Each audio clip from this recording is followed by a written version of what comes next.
الحمد لله العلي العظيم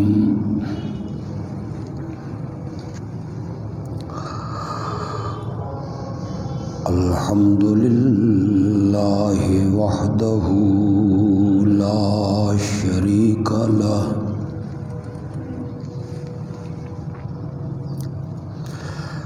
لا ضد له ولا ند له ولا مثل له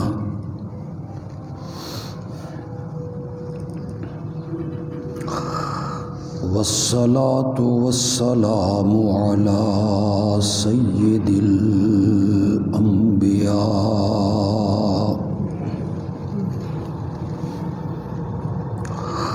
محمد النبي الأمي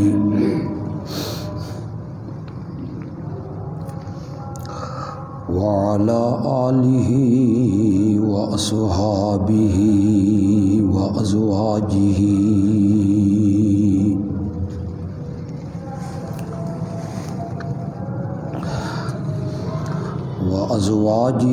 وأهل بيته أجمعين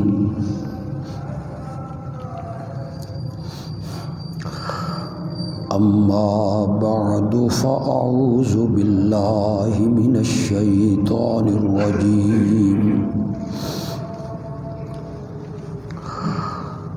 بسم الله الرحمن الرحيم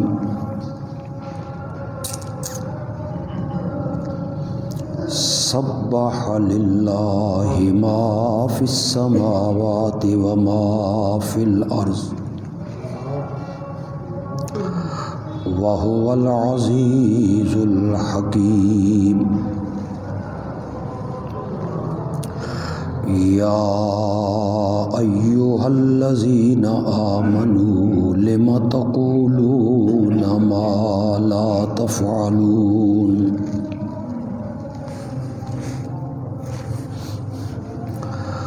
كبر مقتا عند الله أن تقولوا ما لا تفعلون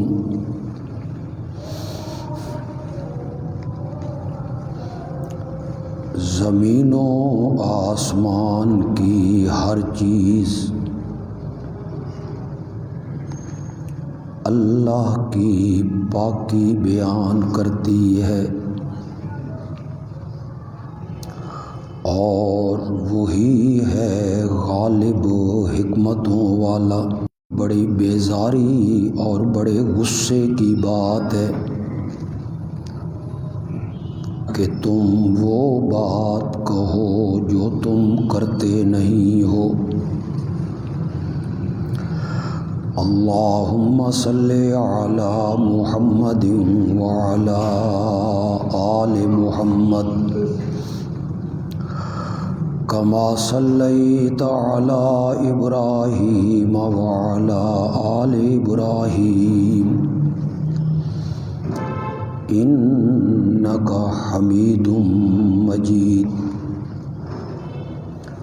اللہم بارک علی محمد وعلی آل محمد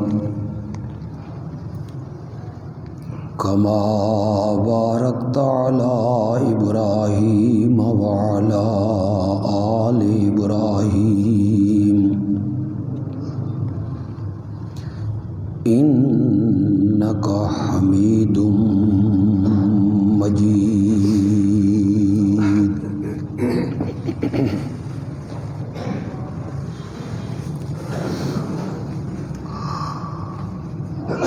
ہمارے جمعے کے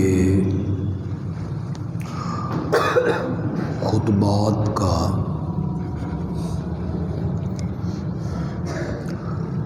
تسلسل کے ساتھ ایک عنوان بیان ہو رہا ہے۔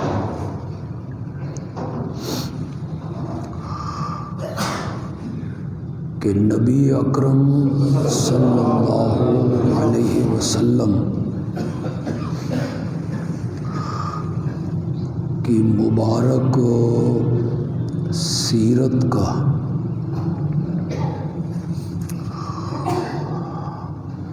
سب سے نمایاں اور سب سے اہم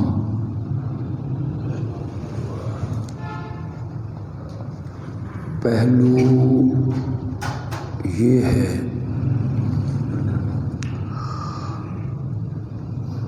کہ آپ نے امت کو جن کاموں کے کرنے کا حکم دیا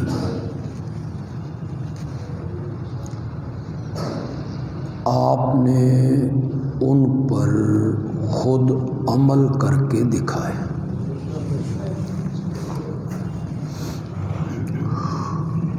اس سلسلے میں میں بہت سی معاشرتی خوبیاں، خامیاں، ان پر روشنی ڈال چکا ہوں۔ آج کے خطبے میں جس عنوان سے گفتگو کروں گا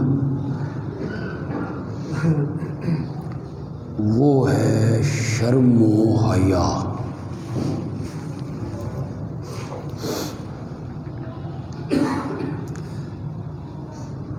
حیا صرف مسلمان کا نہیں، انسان کا فطرتی عمل ہے۔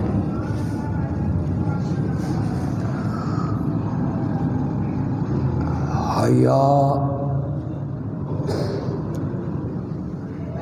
انسان کا نمایاں وصف ہے۔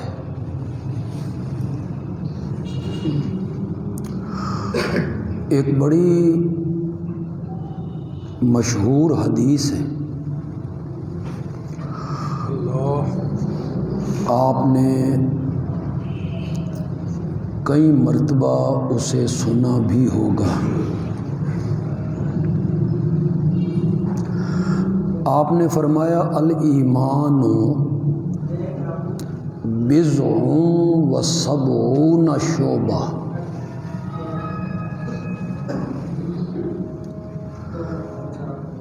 ایمان کے 70 سے کچھ زیادہ حصے ہیں۔ افضلها کلمۃ لا الہ الا اللہ، ان میں سب سے افضل شعبہ جو ہے وہ کلمہ طیبہ کا اقرار ہے، جسے ہم ایمان کہتے ہیں، کہ ایمان کے سوا کوئی عمل بھی اللہ کے ہاں درجہ قبولیت نہیں پا سکتا۔ باقی جتنے شعبے ہیں وہ تب قبول ہوں گے جب پہلے دل میں ایمان ہوگا۔ اس لیے آپ نے فرمایا کہ وہ ایمان کے جو حصے ہیں، شعبے ہیں، شاخیں ہیں، شاخیں، افضلها کلمۃ لا الہ الا اللہ وادناها اماطۃ الاذی عن الطریق، اور اس کا سب سے ادنا شعبہ یہ ہے کہ تکلیف دینے والی چیز کو رستے سے ہٹا دینا۔ گزرنے میں لوگوں کو تکلیف ہو رہی ہے، اس چیز کو رستے سے ہٹا دینا، یہ سب سے ادنا شعبہ ہے۔ اس کے بعد آپ نے فرمایا والحیاء شعبۃ من الایمان، اور یہ جو شرم و حیا ہے یہ ایمان کی ایک شاخ ہے اور ایمان کا ایک شعبہ ہے۔ حدیث میں آتا ہے کہ آپ مدینے کی کسی جگہ سے گزر رہے تھے تو ایک شخص اپنے بھائی کو سمجھا رہا تھا۔ بھائی ہوگا نا ذرا شرمیلا، کئی لوگ ہوتے ہیں شرمیلے ہوتے ہیں، تو وہ اسے سمجھا رہا تھا کہ بھائی اتنی حیا کیوں کرتے رہتے ہو۔ تو آپ گزرے اور آپ کے کان میں یہ آواز پڑی تو آپ نے اس کو کہا داؤ، چھوڑ دے اس کو، الحیاء من الایمان، حیا ایمان میں سے ہے، یا یوں معنی کر لیں کہ حیا ایمان کا حصہ ہے۔ اس میں کئی اور حدیثیں بھی ہیں لیکن وہ بات ذرا طویل ہو جائے گی۔ آپ کا ایک فرمان ہے کہ پہلے انبیاء جو گزر گئے ان کی تعلیمات،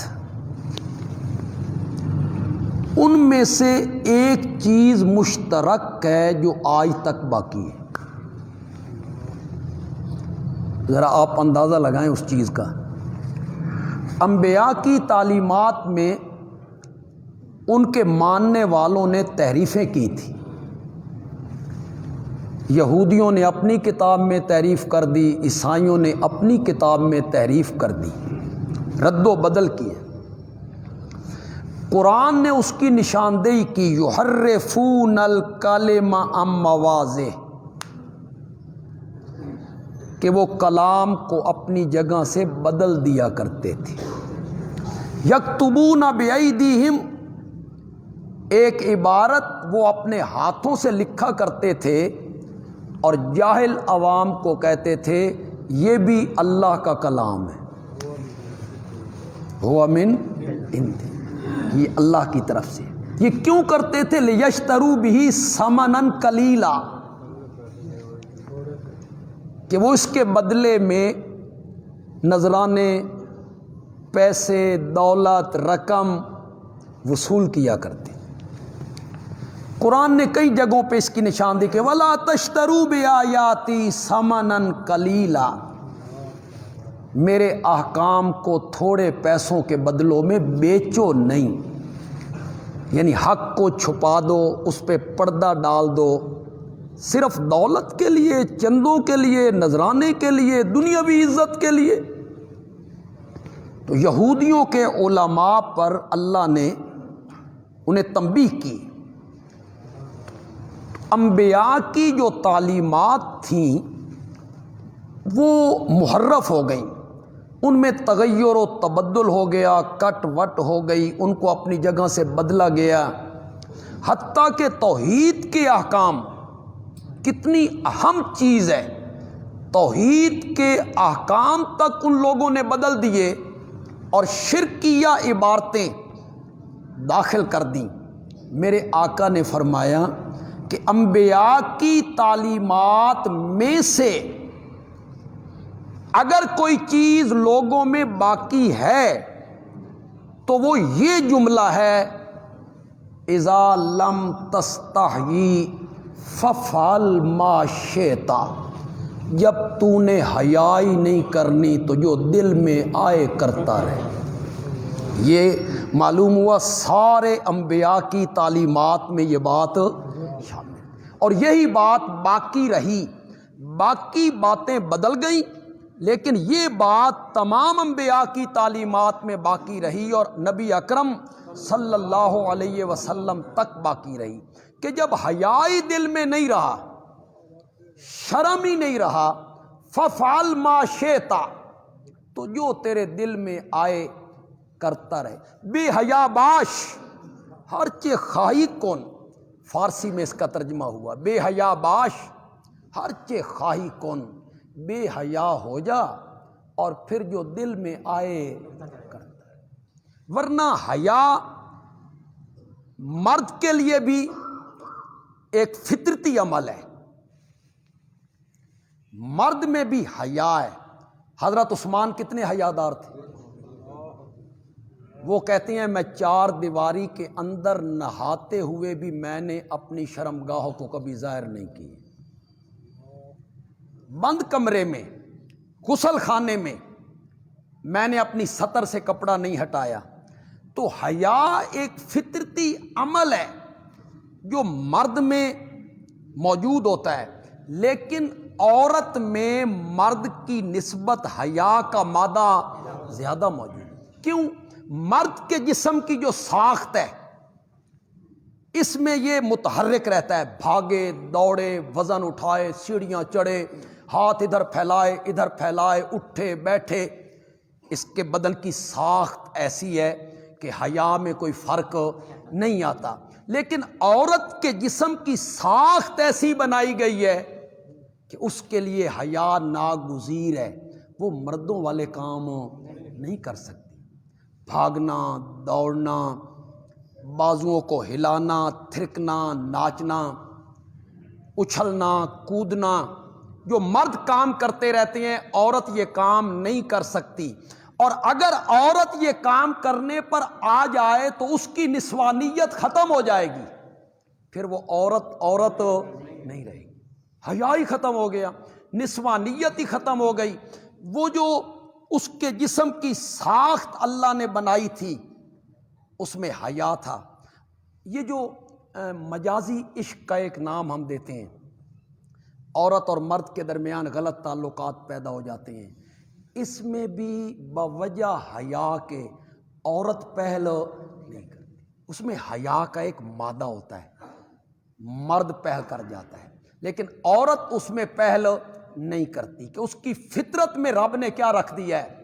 حیا رکھ دیا ہے، فطرت میں حیا ہے۔ چنانچہ قرآن نے کچھ واقعات کو بیان کیا۔ ایک بڑا مشہور واقعہ ہے، میں اس کی تفصیل میں تو نہیں جاتا۔ حضرت سیدنا موسیٰ علیہ السلام کو ابھی نبوت نہیں ملی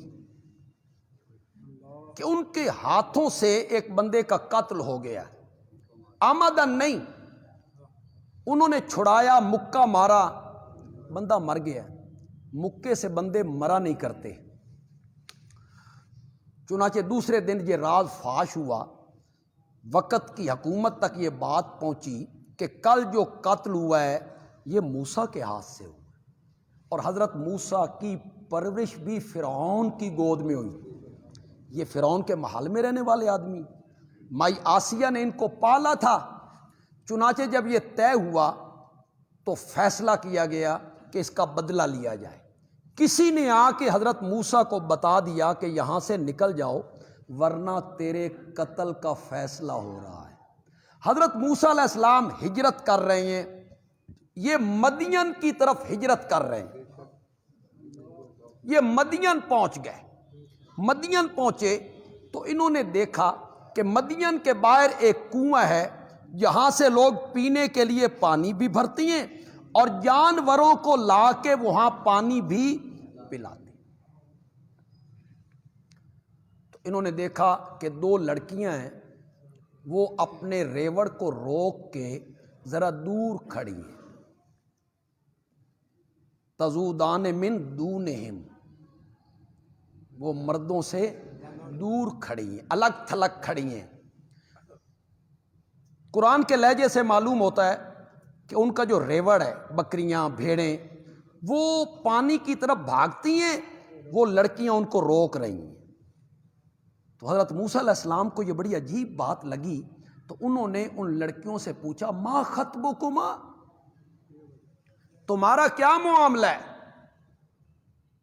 تو بچیاں کہنے لگیں کہ یہ لوگ جب پانی پلا کے چلے جائیں گے تو اس کے بعد ہم وہاں پہنچیں گی اور اس کے بعد ہم پانی پلائیں گی، تو تم گھر سے باہر کیوں نکلی ہو کہ ہمارا باپ بوڑھا ہے،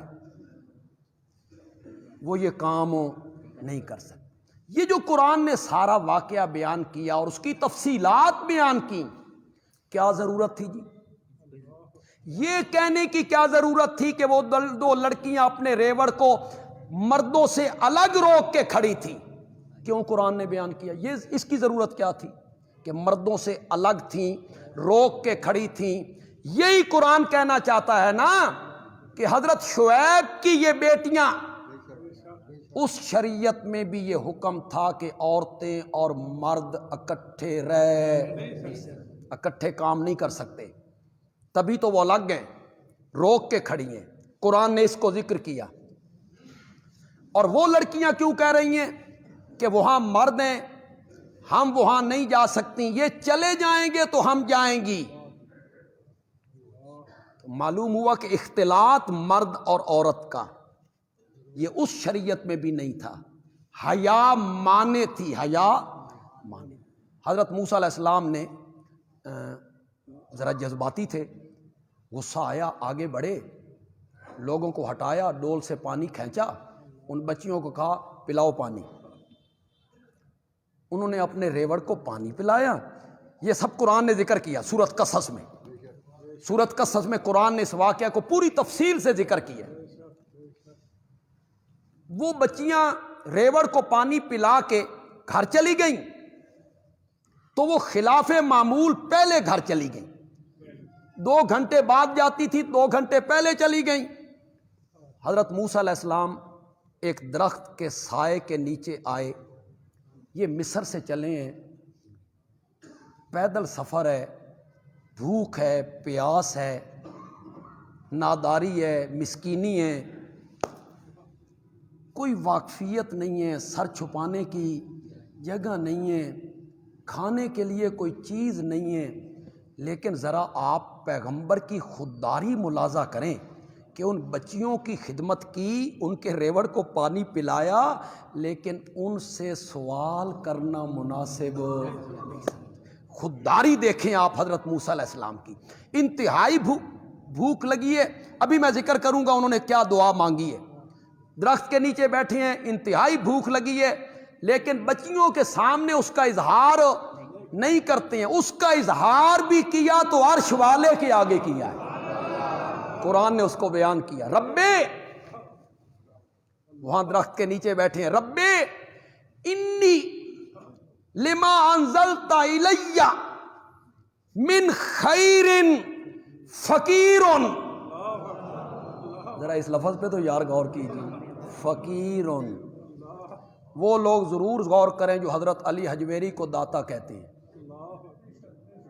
رحمت اللہ علیہ، جو حضرت علی حجویری رحمت اللہ علیہ کو داتا کہتے ہیں، اور کسی کو گنج بخش کہتے ہیں، اور جھولیاں بھرنے والا کہتے ہیں، اور تیرے کھاواں میں تیرے گیت گاواں، مجھے جو کچھ دے رکھا ہے میرے حضرت صاحب کی نظر کرم ہے، ان کو بڑی طاقتیں حاصل ہیں، یہ قوتیں رکھتے ہیں، قادر ہیں۔ بندہ قادر کا بھی ہے، بندہ قادر کا بھی ہے، قادر بھی ہے عبد القادر، ٹھیک ہے، قادر کا بندہ بھی ہے، پھر خود قادر بھی ہے، بندہ قادر کا بھی ہے، قادر بھی ہے عبد القادر۔ احد سے احمد، احمد سے تجھ کو، یعنی احد سے احمد، انا للہ۔ پتہ نہیں لم یلد و لم یولد کس کے لیے آیا تھا، ہمیں یہ پتہ نہیں، لم یلد و لم، یہ اللہ نے کیوں کہا تھا؟ احد سے احمد، احمد سے تجھ کو، یہ تجھ کو کون ہے؟ شیخ عبد القادر جیلانی، ان کی منقبت میں کہہ رہا ہے احد سے احمد،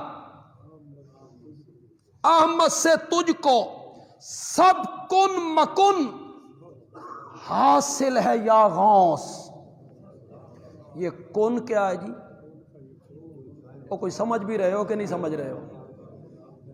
لوگ کہتے ہیں یہ امت شرک نہیں کر سکتی، نو، سب کن اذا اراد شیئن، جب چاہتا ہے کچھ بنانا تو کہتا ہے کن، ہو جا، فیکون، وہی کن ہے جی۔ شیخ عبد القادر جیلانی کے بارے میں کہا جا رہا ہے احد سے احمد، احمد سے تجھ کو سب کن مکن۔ میں آ کہ کن دی تے سمجھ آئیے، مکن دی سمجھ نہیں آئی۔ یہ مکن وچ کی ہے؟ مکن تو فارسی ہے، نہ کر، مکن نہ کر، سب کن مکن حاصل ہے یا غوث۔ وہ لوگ جو کہتے ہیں کہ کن کی صفت غوث اعظم کو حاصل ہے، بندہ قادر کا بھی ہے، قادر بھی ہے، عبد القادر ذی تصرف بھی ہے، مختار بھی ہے، معزول بھی ہے، کار عالم کا مدبر بھی ہے عبد القادر۔ اگر کار عالم کی تدبیریں شیخ عبد القادر جیلانی چلاتے ہیں، مختار بھی ہیں، معزون بھی ہیں، قادر بھی ہیں، تو حضرت موسیٰ یہ جملے کیوں کہہ رہے ہیں؟ رب انی لما انزلت الی من خیر فقیر، میرے پالن ہار، اس وقت تو جو کچھ بھی دے دے۔ ان لفظوں پہ تھوڑا سا غور تو کرو یار، خدا دی قسم فقیری دی انتہا ہے، جو کچھ بھی دے دے، نہیں پھر غور کیا آپ نے، جو کچھ بھی دے دے۔ کسی فقیر نو روپیہ دیو نا، وہ آدھا میں نہیں لیندا، روپیہ دو نا، وہ کہتا نہیں لوں میں 10 لوں گا۔ اور یہاں فقیری کی انتہا ہے، مولا جو کچھ بھی دے دے۔ میں یہ نہیں کہتا کہ میں یہ نہیں لیتا میں اتنا لوں گا، میں یہ نہیں لیتا میں فقیری کی انتہا ہو گئی ہے، مانگنے کی انتہا ہو گئی ہے۔ رب انی لما انزلت الی من خیر، مولا جو بھی خیر دے دے، فقیر، میں داتا ہوں، میں داتا ہوں، میں گنج بخش ہوں، نہیں کہا فقیر۔ اسی کو قرآن نے سورت فاطر میں کہا یا ایھا الناس، یا ایھا الناس۔ الناس کا الف لام استغراقی ہے، استغراقی ہے۔ اور پوری کائنات کے لوگوں، کسی میں ہمت ہے تو اس الناس میں سے انبیاء اولیاء کو باہر نکالے، کوئی دلیل دے، دے کوئی دلیل۔ الناس الف لام استغراقی ہے۔ جہاں تک میری آواز پہنچ رہی ہے اور فیس بک کے ذریعے پہنچے گی اور اہل علم سنیں گے، وہ فوراً سمجھ جائیں گے کہ میں کیا کہنا چاہتا ہوں۔ الناس کا الف لام استغراقی ہے، سب کو شامل ہے، انبیاء بھی، اولیاء بھی، اتقیاء بھی، اصفیاء بھی، شہداء بھی، علماء بھی، بادشاہ بھی، بادشاہ بھی، غریب بھی، امیر بھی، دولت مند بھی، حاجت مند بھی، مل اونر بھی، مزدور بھی، مالک بھی، غلام بھی، مالک بھی، مزارع بھی، دکاندار بھی، سیلز مین بھی، ارب پتی بھی، کروڑ پتی بھی، الناس میں سب شامل ہیں۔ اگر آپ کہتے ہیں نہیں اس میں نبی ولی شامل نہیں ہیں، کسی دلیل نال کڈ کے وکھا، کوئی پیش کر دلیل کہ انبیاء اس میں سے نکلیں، اولیاء بزرگ اس میں سے نکلیں۔ الف لام استغراقی ہے، اور پوری کائنات کے لوگوں انتم الفقراء الی اللہ، انتم الفقراء، فقراء جمع فقیر کی، فقیر کا معنی میں کروں گا کہ آپ کریں گے؟ فقیر کس کو کہتے ہیں؟ نا نا نا نا، داتا کو، گنج بخش کو، کھوٹی قسمتیں کھری کرنے والے کو فقیر کہتی ہیں۔ انتم الفقراء الی اللہ، تم سب مانگا تو، تم سب فقیر ہو، تم سب سوالی ہو، الی اللہ، زور سے بولو ذرا۔ میں نے کئی مرتبہ آپ کو کہا ہے کہ جب توحید بیان ہوتی ہے اور آپ خوش ہوتے ہیں اور آواز ملاتے ہیں، اللہ عرش پہ خوش ہو رہا ہوتا ہے کہ میری وحدانیت بیان ہو رہی ہے، میری الوہیت بیان ہو رہی ہے۔ یہ مسئلہ کوئی معمولی مسئلہ ہے؟ کون بیان کرتا ہے اسے؟ کس کی جرت ہے؟ بڑے کم لوگ ہیں جو اس مسئلہ توحید کو بیان کرتے ہیں۔ ہر ایک کے بس کی بات، ہر ایک کے بس کی بات نہیں ہے۔ اس میں چندے بند ہوتے ہیں، اس میں مقتدی گھٹتے ہیں، اس میں فتوے لگتے ہیں، اس میں پھپتیاں کسی جاتی ہیں، اس میں منکر کہا جاتا ہے، ان میں گستاخی کے فتوے لگتے ہیں، لیکن کوئی اس کی کوئی پرواہ نہیں۔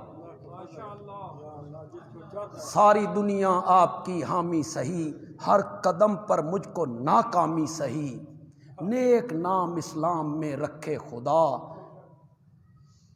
کفر کے حلقے میں بدنامی سہی۔ اس کی کوئی پرواہ نہیں، اس کی کوئی پرواہ نہیں۔ سبحان اللہ، اللہ اکبر، اللہ اکبر۔ توحید بیان ہو، چہرے پہ خوشی آنی چاہیے۔ تم سب سوالی ہو، یا ایھا الناس، آپ پوری کائنات کے لوگوں، تم سب مانگا تو۔ سورت فاطر ہے، 22واں پارہ ہے، جاؤ گھروں میں جا کے ترجمہ پڑھو۔ تم سب سوالی ہو، تم سب مانگا تو، تم سب فقیر ہو الی اللہ، میرے دروازے کے، واللہ هو الغنی، واللہ هو الغنی، داتا کون ہے؟ جھولیاں بھرنے والا کون ہے؟ عطا کرنے والا کون ہے؟ واللہ هو الغنی، بے نیاز اللہ ہے۔ چنانچہ حضرت موسیٰ علیہ السلام درخت کے سائے کے نیچے بیٹھے ہیں، مسافر ہیں، کھانے کے لیے کوئی چیز نہیں، سر چھپانے کے لیے مکان نہیں، تو کہتے ہیں مولا ہونتے جو کچھ بھی دے چھوڑ۔ میں یہ نہیں کہتا کہ یہ دے یہ دے، میں ان فقیروں میں نہیں ہوں، میں تو ان فقیروں میں ہوں کہ جو کچھ دے دے۔ رب انی لما انزلت الی من خیر فقیر، میں مانگت ہوں، میں محتاج ہوں، جو بھی دے دے، نہ میرا یہ گھر ہے، نہ بار ہے، نہ کوئی سر چھپانے کی جگہ ہے، نہ کوئی واقف کار ہے۔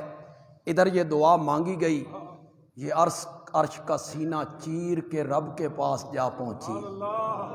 اللہ نے کہا موسیٰ، صرف تو نے خیر کا لفظ کہا، اس سے مراد کھانا تھا، تیرے دل میں کھانا تھا؟ نہیں، ہم لوگوں کو مانگے سے زیادہ دینے کے عادی ہیں، ہم سوالیوں کو مانگے سے زیادہ دیتے ہیں۔ بندہ اپنے دامن کے مطابق مانگتا ہے، ظرف کے مطابق مانگتا ہے، ہم اپنی رحمت کے مطابق دیتے ہیں۔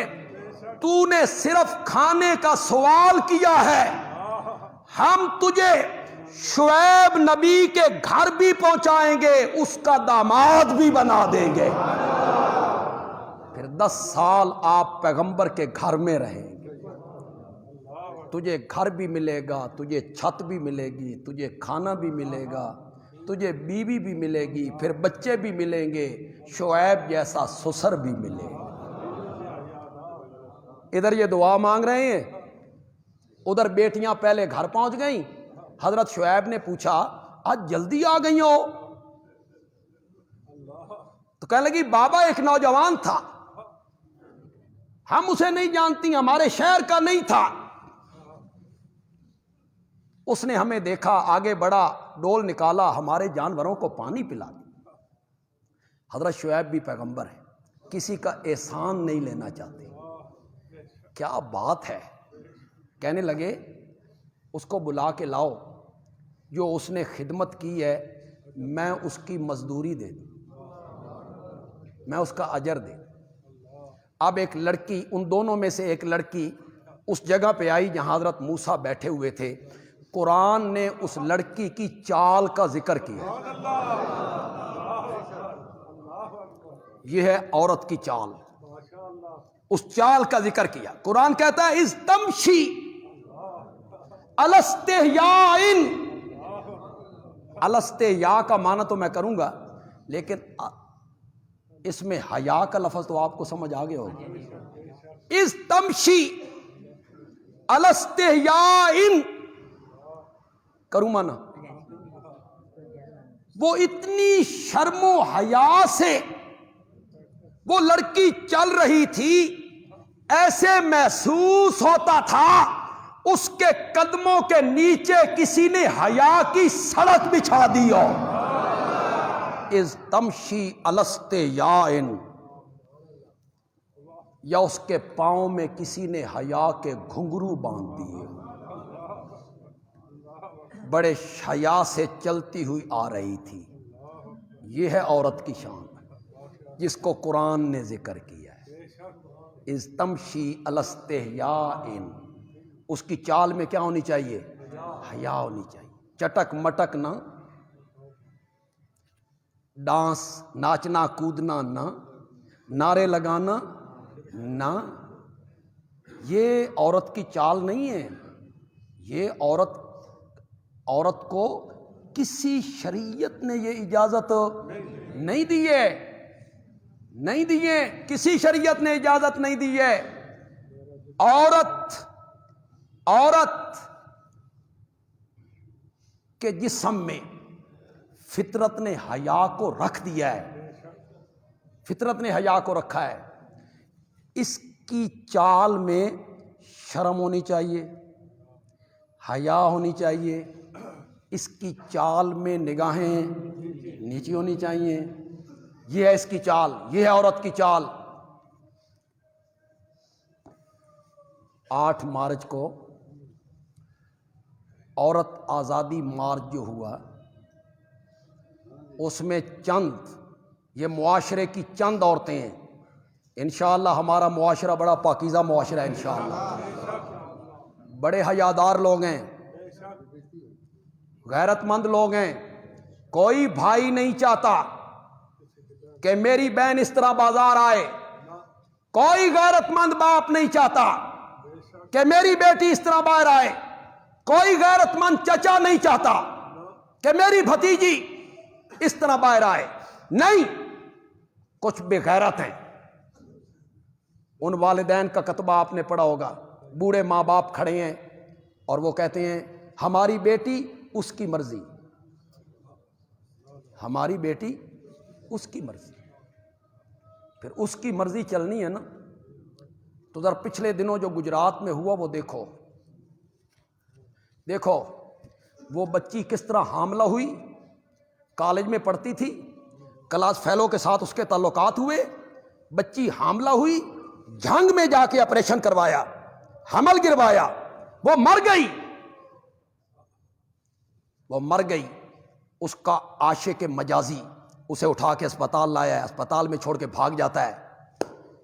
تیری بیٹی نے اگر اپنی مرضی کرنی ہے نا تو اس کا نتیجہ بھی دیکھ، اس کا نتیجہ دیکھیں. خدا کے لیے اللہ ہر ایک کی بیٹیوں کی عصمت اور عزت کی حفاظت فرمائے. یہ بڑا نازک معاملہ ہوتا ہے. کوئی بیٹی اگر اس طرح کا قدم اٹھا لے نا، کوئی لڑکی، تو خدا کی قسم والدین وہ محلہ وہ شہر چھوڑ جاتے ہیں، شہر چھوڑ جاتے ہیں. وہ 1 منٹ کے لیے یہاں جتنے والدین بیٹھے ہو، وہ جو لڑکی حاملہ ہوئی، پھر وہ اس کا آپریشن کروایا، پھر وہ مر گئی، اس بچی کے جو والدین ہیں ان پر کیا بیتی ہوگی کہ یہ بیٹی ہم نے اس لیے جوان کی تھی، اسے اس لیے پالا تھا، کیا رہ گیا اس ماں باپ، کیا اس بھائی کے پلے کیا رہ گیا ہے؟ وہ اپنے دوستوں کا سامنا کیسے کرتا ہوگا، کیسے سامنا کرتا ہوگا اپنے دوستوں کا، سوسائٹی میں، معاشرے میں کیسے رہتا ہوگا؟ خدا کا خوف کرو، یہ اوباش لوگ ہیں، یہ معاشرے میں رہنے والے لوگ نہیں ہیں، یہ ہیرا منڈی کی پیداوار ہے، انہیں پہچانو، انہیں، یہ غلط لوگ ہیں، یہ خود غلط رستے پہ چلنے والی عورتیں ہیں، اور ہماری با حیا بہنوں اور بچیوں کو اس رستے پہ چلانا چاہتی ہیں، ان کا راستہ روکنا ہوگا، روکنا ہوگا ان کا راستہ ہمیں۔ آج سے 150 سال پہلے، 100-150 سال پہلے امریکہ میں بھی پردہ ہوتا تھا۔ میں نے مت کے دیکھے، میں فلم کا حوالہ دے رہا ہوں، میں نے کتاب میں پڑھا ہے کہ آپ کہیں یہ فلم کا حوالہ دیں تو پتہ نہیں ابھی ویکھدا ہونا فلم، تو میں کتاب کا حوالہ دے رہا ہوں۔ انہوں نے لکھا کہ آج سے 150 سال پہلے امریکہ میں بننے والی فلمیں دیکھو، وہاں عورتیں پورے نقاب میں، ان کے پورے جسم پر، جسم ڈھکا ہوا ہے ان کا، 150 سال پہلے وہاں بھی پردہ تھا، پھر آہستہ آہستہ پردہ ہٹا، پھر وہ نیم برہنہ ہوئی، پھر آج لندن اور امریکہ کے پارکوں میں دیکھو کیا ہو رہا ہے، لوگ کتنے پریشان ہیں، کتنے پریشان ہیں۔ پتہ نہیں، مجھے کسی نے بتایا کہ تبلیغی جماعت کچھ احباب گئے اور ایک عورت نے ان سے پوچھا تم کون ہو؟ انہوں نے کہا مسلمان ہیں، پاکستان سے آئے ہیں، تو انہوں نے اسے کچھ اسلام کے بارے میں بتایا، تو وہ رخصت ہونے لگی تو وہ ہاتھ ملانے لگی، تو یہ ساتھی کہنے لگے ہم اپنی بیوی کے سوا کسی کو نہیں چھوا کرتے، کسی اور عورت کو ہم نہیں چھوتے بیوی کے سوا۔ تو اس کی چیخیں نکل گئیں، کہنے لگی تم اپنی بیوی کے سوا کسی عورت کو ہاتھ نہیں لگاتے ہو؟ کاش ہمارے ہاں بھی یہ ہوتا، وہ تو کتوں کی طرح زندگی بسر کرتی ہیں، جانوروں کی طرح زندگی بسر کرتی ہیں، تم وہی معاشرہ نیم برہنگی والا کہ لڑکے لڑکیاں پارکوں میں اکٹھے پھریں، اختلاط ہو، بوس و کنار ہو، سر عام ہو، دیکھنے والے دیکھیں منہ پھیر کے چلے جائیں، تم وہ معاشرہ ہمارے ملک میں لانا چاہتے ہو؟ انشاءاللہ تم کامیاب نہیں ہوگے انشاءاللہ۔ آپ نے دیکھا جن لوگوں نے یہ مظاہرہ کیا 8 مارچ کو، انہوں نے کنٹینر پہ فرانس کا جھنڈا لہرایا، محسوس کیا آپ؟ فرانس کا جھنڈا لہرایا۔ فرانس نے ہمارے ساتھ کیا کیا؟ میرے نبی کے گستاخانہ خاکے کس نے بنائے؟ تو پھر تمہیں نہیں محسوس ہو رہا کہ پیچھے کیا ہے؟ اس کے پیچھے کیا ہے؟ ایک کتبے کی عبارت آپ کو سناؤں تو آپ پہلی نظر میں محسوس بھی نہ کریں کہ یہ اس کتبے میں کیا لکھا تھا۔ ایک کتبہ فیس بک پہ وائرل ہوا ہے، میں 9 سال کی تھی، میری شادی میری مرضی کے بغیر 50 سال کے مرد سے کر دی گئی، اور اس مرد کے نام کی گونج آج بھی مسجدوں میں گونجتی ہے۔ نہیں نہ سمجھے آپ؟ بڑی مشکل سے سمجھو گے۔ میں 9 سال کی تھی، یعنی حضرت عائشہ، میری شادی 50 سال کے مرد سے کر دی گئی، یعنی نبی پاک، جن کے نام کی گونجیں آج بھی مسجد میں۔ کوئی مسلمان یہ کتبہ اٹھا سکتا ہے؟ بولو یار، بولتے کیوں نہیں؟ کوئی مسلمان یہ کتبہ اٹھا سکتا ہے؟ نبی پاک سے تعلق رکھنے والا کوئی مرد ہو عورت ہو، یہ کیا ہو رہا ہے؟ یہ تو سراسر توہین رسالت ہے، جس کے ہاتھ میں یہ کتبہ تھا ان پر توہین رسالت کا مقدمہ درج ہونا چاہیے. یہ سراسر توہین رسالت ہے. اس طرح کی آوازیں لگائیں. دیکھیں اگر آپ مسلمان نہیں ہیں سامنے آؤ, واضح طور پہ سامنے آؤ, واضح طور پہ کہو کہ ہم مسلمان نہیں ہیں, پھر آؤ. اور اگر تمہارا دعویٰ یہ ہے کہ ہم مسلمان ہیں, ہم مرے تو ہمارا جنازہ ہو اور ہمارا نام اسلامی نام ہے, اگر آپ کا یہ دعویٰ ہے تو پھر ہر مسلمان کو قرآن کے حکموں کی پیروی کرنی پڑے گی. تم کہتی ہو آزادی, ہم لے کے رہیں گے آزادی, ہم چھین کے لیں گے آزادی. اس میں نعرہ لگا, تم بھی سنو آزادی, علماء بھی سنیں آزادی, رسول بھی سنیں آزادی. اللہ اکبر. والدین, بھائی کس سے آزادی لینا چاہتی ہو؟ باپ سے؟ اگر باپ سے آزادی لینا چاہتی ہو تو یہ احتجاج گھر میں کرو, باپ کے خلاف کرو نا. اور اگر یہ آزادی شوہر سے لینا چاہتی ہو تب بھی یہ احتجاج گھر میں کرو. شوہر سے آزادی لو, بھائی سے لو, باپ سے لو. چوراہوں میں آ کے نعرہ لگانا ہم کیا چاہتی ہیں؟ آزادی. کس سے آزادی چاہتی ہیں؟ کس نے آپ کو قید کر رکھا ہے؟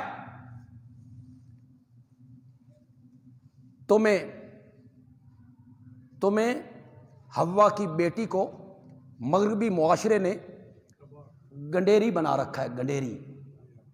وہ چوس کے پھینک دیتے ہیں تمہیں, تمہاری عزتوں سے کھیلتے ہیں. تیری تصویر ماچس کی ڈبیا پہ چھپتی ہے, ہر بورڈ پہ تیری تصویر حوا کی بیٹی کی لٹکی ہوئی ہے. تجھے کیا دیا اس معاشرے نے؟ تجھے بسوں کا کنڈکٹر بنا دی, اس پہ خوش ہو رہی ہے. پاگل.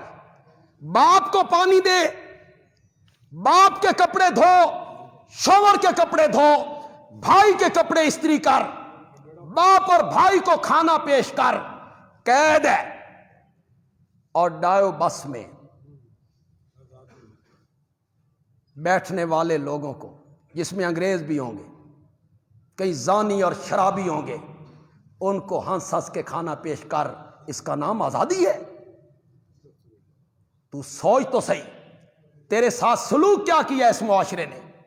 تجھے بسوں کا کنڈکٹر بنا دیا, تجھے دفتروں میں اپنا ذاتی سیکرٹری بنایا, اور ذاتی سیکرٹری بنایا تیری عزت سے کھیلنے کے لیے.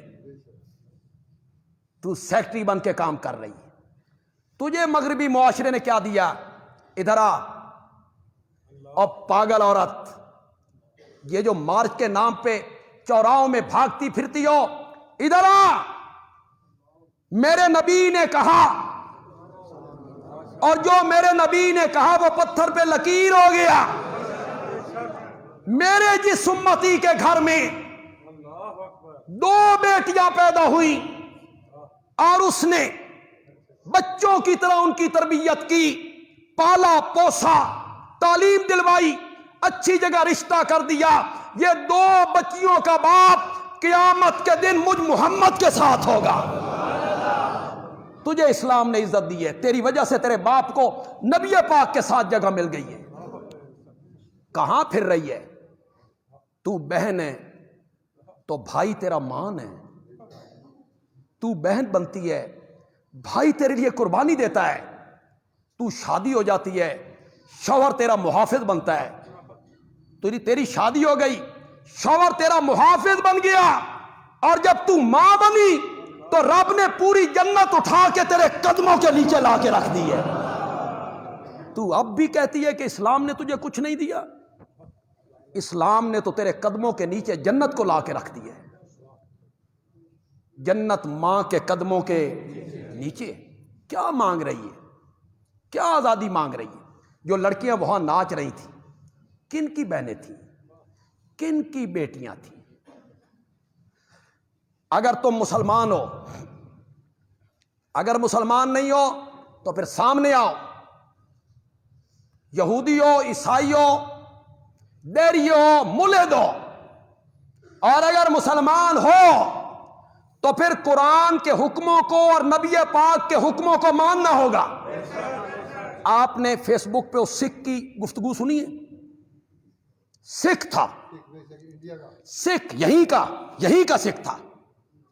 وہ آیا مارچ میں اور اس نے سب کو چیلنج کیا، تم میں کسی کی ہمت ہے تو مجھ سے بات کرو. اور جب ایک لڑکا بات کرنے کے لیے آگے، لڑکی آپ بات کرنے کے لیے آگے بڑھی تو اس نے کہا میں تو مسلمان نہیں ہوں، تم مسلمان ہو، قرآن کو بھی مانتے ہو، نبی پاک کی حدیث کو بھی مانتے ہو، تو تمہارا قرآن تمہیں کیا سکھاتا ہے؟ سکھ تھا وہ. تمہارے نبی نے تمہیں کیا سکھایا تھا؟ کہیں تمہارے نبی نے اور قرآن نے یہ حکم دیا کہ تم اس طرح باہر نکلو؟ ایک لڑکا آگے بڑھا، اس نے اس سکھ سے کہا میں صبح اٹھتا ہوں اپنی مرضی سے کھاتا ہوں، اٹھتا ہوں اپنی مرضی سے پیتا ہوں، اٹھتا ہوں اپنی مرضی سے گھر سے نکل جاتا ہوں. کیا لڑکیوں کو یہ آزادی ہے؟ تو یہ لڑکیاں یہ آزادی مانگنا چاہتی ہیں. وہاں ایک لڑکے نے بہت خوبصورت بات کی، میں اسے داد دیتا ہوں کہ اس کے دماغ میں فوراً بات آئی. وہ لڑکا آگے بڑھا، اس نے کہا میں صبح اٹھتا ہوں اپنی مرضی سے کھاتا ہوں لیکن حلال کھاتا ہوں. اگر میرا دل کرے کہ میں سور کھاؤں تو مجھے شریعت سور نہیں کھانے دیتی، مجھ پر قید ہے، پابندی ہے مجھ پر. میرا دل کرے کہ میں ننگا گھر سے باہر نکلوں، شریعت مجھے نکلنے نہیں دیتی. میرا دل کرے کہ میں کپڑے اتار دوں اور بازار میں آ جاؤں اور کہوں میرا جسم میری مرضی، اس کا نام آزادی رکھ دوں، میں آزادی نہیں ہوگا. اگر مسلمان ہو تو قرآن کے حکم کو ماننا پڑے گا. یا ایھا النبی، سورۃ احزاب کی آیت نمبر 59 ہے. کاش اس طبقے کے کسی بندے تک میری یہ بات پہنچے. قرآن کی یہ آیت دیکھے، سورۃ احزاب 22واں پارہ آیت نمبر 59. یا ایھا النبی قل لازواجک، میرے پیارے پیغمبر اپنی بیویوں سے کہہ، وبناتک ونساء المومنین، تمہارے ساتھ خطاب نہیں کر رہا ہے رب، تم جیسے اوباشوں کو میرا نبی مخاطب بھی نہیں کرنا چاہتا. ونساء المومنین، کن کو؟ مومنوں کی عورتوں کو کہہ، یدنین علیہن من جلابیبہن، کہ وہ مجبوری کے وقت اگر کبھی گھر سے باہر نکلیں تو بڑی چادروں کا کچھ حصہ اپنے چہرے پر لٹکا لیا کریں. یہ قرآن ہے. اگر اس کو مانتے ہو، اگر اس پر ایمان ہے تو پھر ان احکام کو ماننا پڑے گا. کہا کس کو جا رہا ہے؟ کل ازواجک، بناتک، زینب، رقیہ، ام کلثوم، فاطمہ، عائشہ، حفصہ، ازواج مطہرات کو، میرے نبی کی بیٹیوں کو. یہ میں اس لیے اس پر زور دے رہا ہوں کہ کچھ لوگ کہتے ہیں پردہ تو دل کا ہوتا ہے، پردہ تو دل کا ہوتا ہے. میری ماں، میری بہن، میری بیٹی، اس کا دل فاطمہ کے دل سے زیادہ پاکیزہ ہے. جی، میری ماں کا دل، میری بہن کا دل عائشہ کے دل سے زیادہ پاکیزہ ہے. یہاں نبی کی بیویوں کو کیوں حکم دیا گیا؟ اچھا، اس وقت معاشرے میں سامنے کون تھے؟ میں، آپ. سامنے وہ تھے جو دامن نچوڑ دیں تو فرشتے وضو کرنے لگ جائیں. اولئک ھم المتقون، وہ سامنے تھے، وہ لوگ سامنے ہیں. صحابہ، ان کو حکم ہو رہا ہے یا نساء النبی، اللہ اکبر۔ پھر مومنوں کو کہا، مومنوں کو، وہ مومن کون تھے؟ صحابہ، اگر تم نے میرے نبی کی بیویوں سے کوئی چیز مانگنی ہو، یہ قرآن ہے، یہ بندیالوی کی بات نہیں ہے، خدا گواہ قرآن ہے، صحابہ سے کہا جا رہا ہے، صحابہ سے، کس کے دل اتنے پاکیزہ ہوں گے جن کے دلوں میں ایمان میرے رب نے اپنے ہاتھوں سے لکھا تھا، ہاتھوں سے ایمان لکھا تھا، زینہ فی قلوبہم۔ بے شک ان کو کہا جا رہا ہے اگر تم نے میرے نبی کی بیویوں سے کوئی چیز مانگنی ہو، سامنے آ کر نہیں مانگنی، کوئی مسئلہ پوچھنا ہو سامنے آ کے نہیں پوچھنا۔ آپ میں سے جو پڑھے لکھے لوگ ہیں، جدید تعلیم یافتہ، پردے کے مخالف، وہ کہتے ہیں پردہ مولوی کروانا چاہتا ہے، وہ غور کریں اس آیت پر خدا کے لیے۔ قرآن کہتا ہے فَاسْأَلُوهُنَّ، ان سے مانگو، من ورائے حجاب، حجاب کا کیا معنی ہے؟ اب لڑنا ہے تو اس سے لڑو، ساڑھے مولویاں نال نہ لڑو، ہم سے مت لڑو کہ یہ مولوی پردہ کروانا چاہتا ہے۔ پردہ کون کروانا چاہتا ہے؟ من ورائے حجاب، پردے۔ بندیالوی کہتا ہے، وقت چونکہ ہم اوپر چلے گئے ہیں تھوڑا سا، میں کہتا ہوں جو پردہ شریعت کو مطلوب ہے، قرآن نے، میرے آقا نے جس پردے کے کرنے کا حکم دیا ہے، اگر آج ہمارے معاشرے میں رائج ہو جائے، خدا گواہ ہے پورے ملک میں زنا کا ایک کیس بھی نہیں ہو سکتا، نہیں ہو سکتا۔ زنا کا دروازہ بند ہو جائے گا اگر اس پر عمل ہو جائے۔ تم نے دروازے خود کھولے ہیں، پھر جب بیٹیوں کی عزتیں لٹنے لگتی ہیں تو پھر رونے لگتے ہو۔